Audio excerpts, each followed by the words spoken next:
الله الرحمن الرحيم وإذا قمتم إلى الصلاة فاغسلوا وجوهكم وأيديكم إلى المرافق وامسحوا برؤوسكم وأرجلكم إلى الكعبين صدق الله العظيم وصدق رسوله النبي الكريم. سامنے گرامی قدر، نماز پڑھنے سے پہلے سب سے پہلی عبادت، سب سے پہلا فرض جو ہم ادا کرتے ہیں وہ وضو ہے. اگر وضو صحیح نہ ہو تو نماز ادا ہی نہیں ہوئی. نماز کے لیے وضو کرنا جو ہے وہ فرض ہے. اگر اس حوالے سے ہم قرآن پاک کا مطالعہ کریں تو اللہ تعالیٰ کا ارشاد ہمیں ملتا ہے وَإِذَا قُمْتُمْ إِلَى الصَّلَاةِ، جب تم نماز پڑھنے لگو فَاغْسِلُوا وُجُوهَكُمْ، سب سے پہلے اپنا منہ دھو لو، وَأَيْدِيَكُمْ إِلَى الْمَرَافِقِ، اور اپنے ہاتھوں کو إِلَى الْمَرَافِقِ کوہنیوں تک دھو لو. پھر فرمایا وَامْسَحُوا بِرُؤُوسِكُمْ، اور اپنے سر کا مسح کر لو. اور پھر فرمایا وَأَرْجُلَكُمْ إِلَى الْكَعْبَيْنِ، اور ٹخنوں تک اپنے پاؤں دھو لو. یہ چار چیزیں اللہ تعالیٰ نے قرآن حکیم میں ارشاد فرمائی. تو قرآن حکیم کی اس آیت کی تلاوت سے یہ بات ثابت ہوتی ہے کہ وضو کے جو فرض ہیں وہ چار ہیں، کیونکہ اللہ تعالیٰ نے چار چیزوں کا ہی ذکر کیا. پہلا فرض ہے منہ کا دھونا، پھر کوہنیوں تک ہاتھ کا دھونا، پھر سر کا مسح کرنا، اور چوتھا فرض جو ہے وہ ٹخنوں تک پاؤں کو دھونا. اب یہ کہنے سننے میں تو چار فرض ہیں، ان چار فرض کی ادائیگی سے وضو جو ہے وہ مکمل ہو جاتا ہے. لیکن اس میں جاننا یہ ضروری ہے کہ منہ کہاں سے کہاں تک دھونا ہے، منہ پر بال ہوتے ہیں ان کا کیا حکم ہے، ہاتھ پر بال ہیں، انگوٹھیاں پہنی ہوتی ہیں، مسح کا کیا مطلب ہے، مسح کس طرح کرنا ہے، ہر فرض کی ایک تفصیل ہے. اگر ہم سب سے پہلا فرض منہ دیکھیں تو منہ دھونا جو ہے وہ کہاں سے کہاں تک فرض ہے اور کس طرح سے. یاد رکھیں جو چہرہ دھونا پہلا فرض ہے اس کی تفصیل یہ ہے کہ جو آپ کے پیشانی کے بال ہیں، ماتھے پہ جہاں سے بال آپ کے شروع ہوتے ہیں، ان پیشانی کے بالوں سے لے کر آپ کی داڑھی کے جو آپ کی تھوڑی ہے، جو چن ہے، یہاں پر جو آپ کے بال ہوتے ہیں یا جو چن ہے یہاں سے لے کر یہاں تک اس انتہا تک لمبائی میں منہ دھونا. جب آپ منہ دھوئیں تو یہاں سے لے کر یہاں تک آپ کا منہ دھونا چاہیے لمبائی میں. اگر ماتھے کے یہاں تک پانی لگا اوپر ماتھا خشک ہے تو وضو نہیں ہوگا. اور چوڑائی میں ہمارے کان کی یہ جو ایک لو ہے، چھوٹا سا ٹکڑا ہے، اسے لو کہتے ہیں. کان کی ایک لو سے لے کر دوسری لو تک یہ جو حصہ بنتا ہے ہمارے چہرے پر، اس کا سارا کا سارا ہونا فرض ہے. ہم یوں کرتے ہیں بعض کا پانی جو ہے وہ یوں میں منہ میں چھینٹے مارتے ہیں، اس سے پیشانی کے بال بھی نہیں گیلے ہوتے، یہ کان کے لوگ بھی گیلے ہوتے.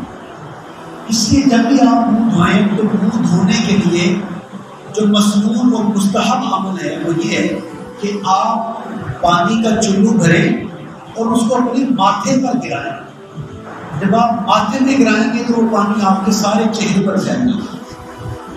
تو اس حوالے سے مستحب عمل یہ ہے کہ پانی کا چلو کریں، ماتھے میں گرائیں تاکہ ماتھے کے بال گیلے ہوں اور وہ پھیل کر آپ کے سارے چہرے پر. پھر بھی اگر آپ کو یہ اعتماد نہیں ہوتا یا تسلی نہیں ہوتی کہ یہ کان کی دونوں لو اور یہ سر کا حصہ، منہ کا حصہ گیلا ہو گیا ہے، تو آپ الگ الگ پانی بھی چہرے پر بہا سکتے ہیں. اتنا حصہ آپ نے دھونا ہے تسلی کرنے. اب چہرے پہ بال ہوتے ہیں، داڑھی کے بال ہیں، یہ بھاؤں کے بال ہیں، پلکوں کے بال ہیں، اس کے بارے میں کیا ہوگا؟ تو دیکھیں داڑھی کے حوالے سے جن لوگوں کی داڑھی جو ہے وہ گھنی ہوتی ہے، گھنی سے مراد یہ ہے کہ چاہے جن کی ایک بالشت داڑھی ہو، ایک مٹھ داڑھی ہو، وہ جن کی چہرے پر ہی گھنی داڑھی ہو، چہرے پہ بال ہیں لیکن گھنے، تو ایسے لوگوں کے لیے اپنے بالوں کو دھونا جو ہے وہ فرض ہے۔ جن کی داڑھی ایک مشت ہے ان کے لیے طریقہ کار یہ ہے کہ وہ اپنا ہاتھ چلو پانی کا بھریں اور اپنی داڑھی کے پاس لے آئیں اور یوں داڑھی کو گلے کی طرف دبائیں، تو جتنا داڑھی کے بال اس قبضے میں آ جاتے ہیں، چلو میں آ جاتے ہیں، اتنے دھونا ہی فرض ہے۔ جو قبضے سے باہر ہم کو دھونا، اور اسی طرح جس کے چہرے پہ ہی گھنے بال ہیں، بھری ہوئی داڑھی ہے، تو وہ بھی اوپر سے بالوں کو دھوئیں گے، اندر جلد تک پانی پہنچانا فرض نہیں ہے، باہر بالوں کو دھو لینا ہی ان کے لیے کافی ہے۔ اور جن کی داڑھی جو ہے وہ چھتری ہے، یعنی کہ ہلکی داڑھی ہے، ختم ہے، جس طرح میرے یہاں بال ہیں، یہاں جلد نظر آتی ہے، تو ایسی صورت میں جلد کا دھونا وہ فرض ہے۔ پانی یہ جو بال ہیں ان کی جڑوں تک پانی جائے اور جلد دھل جائے۔ یہ جو ہے کم بالوں والے جو چہرے ہیں، جنہوں نے خط کروایا ہوا ہے، داڑھی کم ہے، جلد نظر آتی ہے، وہ جلد تک پانی کو پہنچائیں گے اچھی طرح۔ اور جن کی داڑھی گھنی ہے وہ صرف داڑھی کے بعد ہی چلو سے دھلیں گے۔ اسی طرح جو بھویں ہیں وہ بھی بعض لوگوں کی ہلکی ہوتی ہیں، بعض لوگوں کی بڑی گھنی بھویں ہوتی ہیں، تو جن کی بھویں گھنی ہوں، بال زیادہ ہوں، گھنے بال ہوں، ان کے لیے بالوں کا دھونا فرض ہے۔ اور جن کی ہلکی بھویں ہوں، بال ہلکے ہوں، تو ان کے لیے ضروری ہے کہ وہ بالوں کے نیچے جلد تک پانی پہنچائے۔ صرف یوں نہیں ہے کہ اوپر سے پانی بہہ گیا نیچے جلد خشک رہ گئی، جلد کا دھونا بھی جو ہے وہ وہاں فرض ہے۔ اسی طرح منہ دھوتے ہوئے اکثر یوں بچے یا نوجوان کرتے ہیں کہ منہ دھوتے ہوئے آنکھیں زور سے بند کر لیتے ہیں، آنکھوں میں چھینٹا نہیں۔ تو ایسی صورت میں جب آنکھیں زور سے بند کر لی تو وہ ایک کے ساتھ دوسرے سے کو چھپا لیتا ہے، اور باریک سی ایک لائن جو ہے آنکھوں کی وہ خشک رہ جاتی ہے۔ تو آنکھوں کو کبھی بھی بھیجنا نہیں، آنکھوں کو نارملی بند کر لیں، اور اس کو بھیجے نہیں بالکل، تاکہ کوئی حصہ آنکھ کا خشک نہ ہو۔ اسی طرح جن لوگوں نے مونچھیں بڑی رکھی ہوئی ہیں، یہاں تک کہ وہ ان کے لبوں کو چھپا لیتی ہیں، لبوں کے اوپر مونچھیں آ جاتی ہیں، ان کے لیے ضروری ہے کہ وہ اپنے مونچھوں کو لبوں سے سائڈ میں کر کے ایک طرف کر کے بال ہٹا کے پیچھے لب کو دھوئیں۔ لب کو دھونا کے لیے منہ کے حصے میں آتا ہے، یہ فرض ہے۔ جس کی مونچھیں دھل گئی، نیچے لب خشک رہ گئے، اس کا غسل نہیں ہوگا۔ ویسے بھی جو مسنون عمل ہے، بلکہ حکم ہے میرے آقا صلی اللہ علیہ وسلم کا، وہ یہی ہے کہ لب کے اوپر جو مونچھیں ہیں وہ رکھو، لب سے نیچے کٹواؤ۔ کھانے میں بال آ جائے تو ہمیں اچھا کرتا ہے، وہ کراہت آتی ہے۔ تو جنہوں نے مونچھیں بڑی خود رکھی ہوتی ہیں، ان کے کھانا بھی تو پینا بھی سب مونچھوں کو لگ رہا ہوتا ہے، بال مونچھ میں آ رہے ہیں، تو یہ پاکیزگی کے خلاف۔ اس طرح جو ہماری پلکیں، بعض اوقات ہم موٹر سائیکل وغیرہ چلاتے ہیں تو مٹی گرد جب اڑتی ہے تو وہ ہماری پلکوں میں جم جاتی ہے۔ پلکوں کا ایک ایک بال گیلا ہونا فرض۔ پلکوں پر اگر کیچڑ لگ گیا ہے یا گرد و غبار لگ گیا ہے تو یاد رکھیں اس کا دھونا فرض ہے، اس کا دھلنا فرض ہے، بالوں کا گیلا ہونا۔ اس طرح سے یہ پہلا فرض مکمل ہے۔ پھر دوسرا فرض وَأَيْدِيَكُمْ إِلَى الْمَرَافِقِ، کہ تم کوہنیوں تک اپنا بازو دھو۔ یاد رکھیں کہ ہمارے وضو میں یہ ہاتھوں کے ناخن سے لے کر یہ کونی کے کونے تک، یہ نکر لگے جو ہڈی ہے، یہ سارا حصہ ایک ایک بال پر پانی بہنا فرض۔ یہاں بھی لوگ غلطیاں کرتے ہیں، لوگ غلطیاں کرتے ہیں کہ چلو بھرتے ہیں اور یوں کر دیتے ہیں، ایک چلو بڑا بال یوں کر دیا، یوں کر دیا اور یوں کر، 3 بار یوں کیا، وہ جو پانی بہنا تھا بہا، پھر آگے مسا کیا پاؤں گا۔ آپ یاد رکھیں کہ یوں چلو بھر کے جب آپ پانی پھینکتے ہیں تو آپ کے جسم کی جو بازو ہے اس کے ہر حصے میں پانی نہیں بہتا، اس لیے ضروری ہے کہ آپ ایک مرتبہ چلو بھر کے پانی کو بہائیں، باقی جو نلکا ہے اس کے نیچے ہاتھ کریں اور پوری تسلی کے ساتھ سارا بازو دھوئیں تاکہ وہ حصہ خوش ہو. پھر بعض لوگوں نے انگوٹھیاں پہنی یا چھلے پہن رکھے ہیں. چھلا ویسے پہننا جائز نہیں ہے، جو پیتل کا یا لوہے کا ہوتا ہے. نہ ہی چین پہننا جائز ہے لوہے کا، نہ چھلا پہننا جائز، اس سے احتیاط کرنی چاہیے. لیکن جن لوگوں نے چھلا پہنا ہوا ہے چاندی کا یا انگوٹھی اور سخت قسم کی وہ انگوٹھی ہے، ان کے کافی ٹائٹ وہ انگلیوں میں ہے، اپنی جگہ سے ہلتی بھی نہیں، تو ایسے شخص کے لیے فرض ہے کہ وہ انگوٹھی کو کاٹ کے اس جگہ کو گیلا کرے کیونکہ وہاں پر پانی نہیں پہنچتا. اگر کسی نے اتنی ٹائٹ انگوٹھی پہن رکھی ہے تو اتارے بغیر پانی نہیں پہنچے گا تو اتارنا فرض ہے. اور اگر انگوٹھی کو حرکت دے دینے سے وہ حرکت ہو جاتی ہے اور پانی بہ جائے گا تو اس کا حرکت دے دینا ہی پڑتا ہے.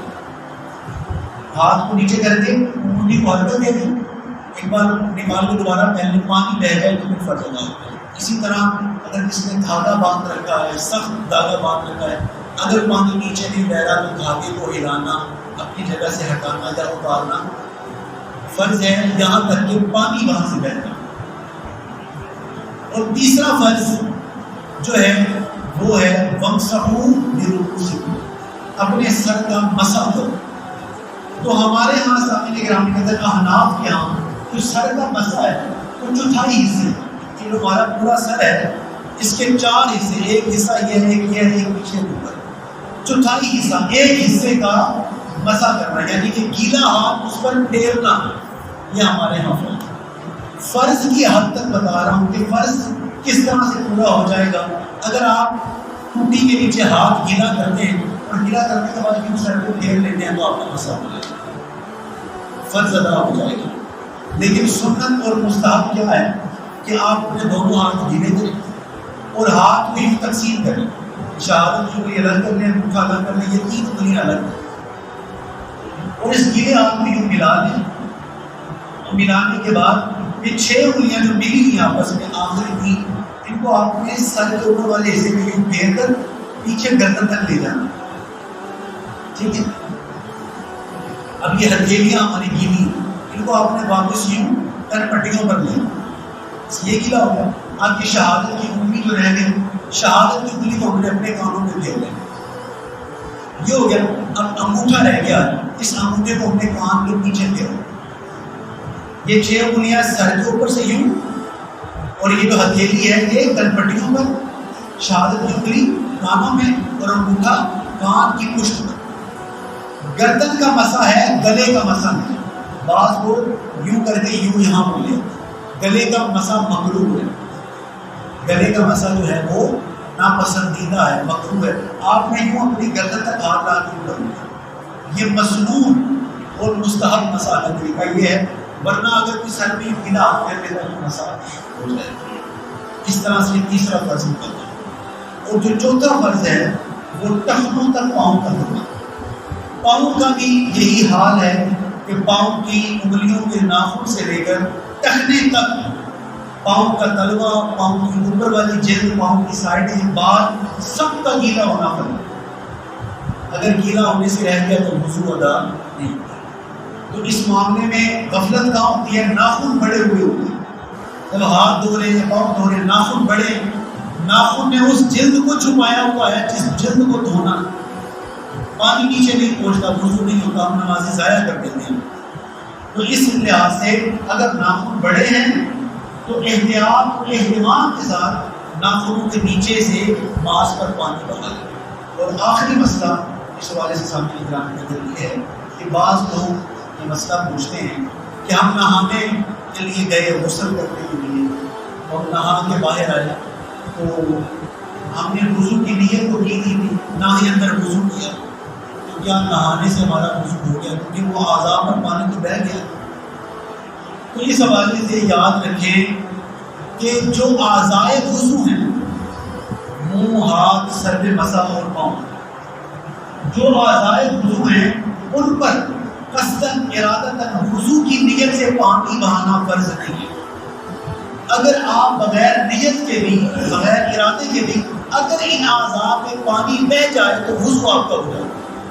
آپ نہانے کے لیے گئے، وضو کی نیت آپ نے نہیں کی، وضو کا ارادہ نہیں ہے، آپ نہانے کے لیے گئے لیکن اگر ان اعضاء میں پانی بہ گیا، دھل گیا، اچھی طرح ہاتھ دھل گئے، مسا ہو گیا، بلکہ سر ہی دھل گیا اور پاؤں بھی دھل گئے، تو وضو آپ کا ہو گیا۔ یہاں تک کہ اگر کچھ ایسے نہر میں گر جائے اور وہ گر کے باہر آتا ہے، وہ سارے اعضاء اس کے گیلے ہو گئے، تو وضو میں دھونے ہوتے ہیں، تو وضو اس کا بھی ہوتا ہے۔ تو اس لیے اس حوالے سے یاد رکھنا چاہیے کہ نہانے سے ہی وضو ہو جاتا ہے، لیکن اگر آپ نے وضو کی نیت نہیں کی تو وضو کا ثواب نہیں ملتا۔ جو وضو کا ثواب ہے، اب وضو کا ثواب کیا ہے؟ میرے آقا صلی اللہ علیہ وسلم نے فرمایا جب بندہ وضو کرتا ہے، چہرے پہ پانی بہاتا ہے، تو اس کے چہرے کے سارے گناہ دھل جاتے ہیں۔ یعنی کہ جو آنکھ سے گناہ ہوا، جو کان سے گناہ ہوا، جو منہ سے گناہ ہوا، حضور علیہ السلام نے فرمایا منہ تو پاک ہوتا ہی ہوتا ہے، منہ تو دھلتا ہی دھلتا ہے، منہ کے گناہ بھی دھل جاتے ہیں۔ اور پھر میرے آقا صلی اللہ علیہ وسلم نے فرمایا جب بندہ ہاتھ دھوتا ہے تو اس کے ناخنوں سے گناہ دھل دھل کے نیچے گرتے ہیں۔ سبحان اللہ، کتنی پیاری تشبیہ ہے کہ ہاتھوں کے گناہ دھلتے ہیں یہاں تک کہ اس کے ناخنوں سے نکل کے گرتے ہیں۔ اسی طرح پاؤں کے گناہ دھلتے ہیں، اور سر جب وہ اپنا مسا کرتا ہے تو سر کے گناہ، جو گندی سوچیں ہیں، وہ گناہ سارے دھل جاتے ہیں، اور اس سر کو اللہ کے عرش کا سایہ ملتا ہے۔ تو اس کے سامنے گرام کرتے ہیں یہ جو ثواب ہے یہ نہیں ملتا تب تک جب تک کہ آپ نیت نہ کریں۔ انما الاعمال بالنیات، اعمال کا جو دار و مدار ہے وہ نیت پر ہے، لہٰذا نہانے سے پہلے وضو کی نیت کر لینی چاہیے تاکہ ثواب مل جائے اور وضو کی اللہ تعالیٰ سے دعا ہے کہ وہ ہمیں تمام مسائل پر عمل کرنے کی توفیق عطا فرمائے۔ یہ فرائض میں نے بیان کر دیے ہیں، جو سنتیں ہیں اور جو مستحبات ہیں وہ انشاءاللہ تعالیٰ آنے کا درس ہے۔ نبی کریم صلی اللہ علیہ وسلم کی بارگاہ میں درود و سلام، السلام علیکم۔